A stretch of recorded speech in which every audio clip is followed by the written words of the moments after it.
Hi, my name is Jensen, and today I'll be sharing data from a 12-week telehealth behavior change intervention.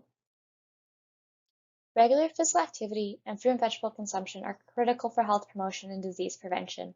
It is recommended that cancer survivors participate in 90 minutes of moderate intensity physical activity per week and consume at least 5 servings of fruits and vegetables each day.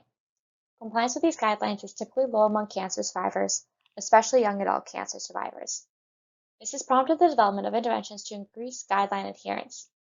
However, these interventions are often inaccessible to those outside of urban centers, despite those in rural communities reporting poor overall quality of life, lower functional well-being, and a greater number of cancer-specific symptoms.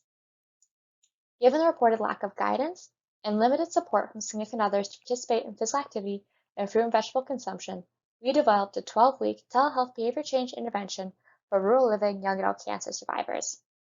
Today I'm presenting the feasibility and acceptability results that emanated from this study. For our trial, interested individuals were assessed for eligibility and asked to complete an online consent form and baseline questionnaire. The 12-week intervention promoted the use of observable and replicable behaviors by educating participants on pertinent behavior change techniques, offering relevant links and engaging worksheets on how to use these techniques, and engaging in facilitated discussions regarding self-managing their physical activity and fruit and vegetable consumption. To ensure a supportive environment, the health coach used autonomy support and motivational interviewing techniques when interacting with the participants. After the intervention, participants were asked to complete a post-intervention questionnaire and a semi-structured interview. At baseline, participants were on average 34 years of age and completed treatment 4.5 years prior to beginning the intervention for a variety of cancers. Most participants were female, had completed university, and were married. Feasibility data was analyzed using descriptive statistics, and acceptability data was analyzed using inductive and deductive thematic analysis. 18 individuals self-referred across a 1-year period, with monthly self-referrals ranging from 0 to 6. However, our goal was to have 1 to 2 young adult cancer survivors refer per month, so based on our criteria, our recruitment rate was not successful. Of the 18 individuals who self-referred, 16 were assessed for eligibility and 7 were ineligible. Although all who were eligible provided consent, we did not meet our goal of 60%. 9 participants enrolled and 2 withdrew after completing the baseline questionnaire, which gave us a retention rate of 74 and an attrition rate of 78.8. Intervention adherence was high at 95.2, and we had less than 10% missing data for both questionnaires, and all participants who completed the intervention also completed the interview.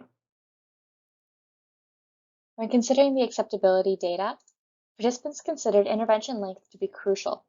They felt that 12 weeks was long enough to promote the development of these behaviors and allow for progression towards their long-term goals. Communicating in real time allowed participants to develop a relationship with the health coach, which promoted a collaborative process for modifying their goals when they were struggling, allowed them to receive ongoing encouragement and support, and increased their perceptions of accountability.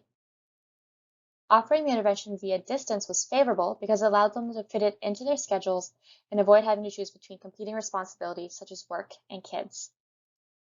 When considering the behavior change techniques, participants found education on the behaviors to be necessary because they had limited knowledge of these guidelines prior to the intervention.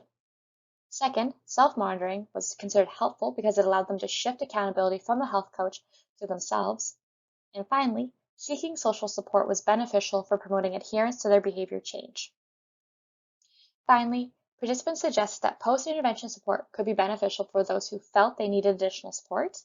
Self-monitoring could be introduced earlier, and online support materials could be converted to easy-to-read infographics. Whilst other 12-week interventions delivered by a health coach have been offered to cancer survivors, the ease of access provided by the teleconferencing technology was unique to this intervention and valued by this sample.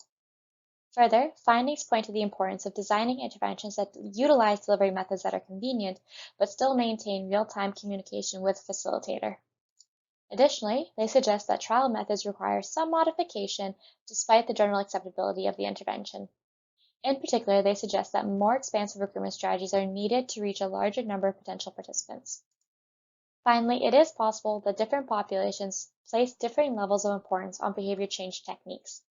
Moving forward, it's important to determine which techniques are most effective within telehealth behavior change interventions for specific populations.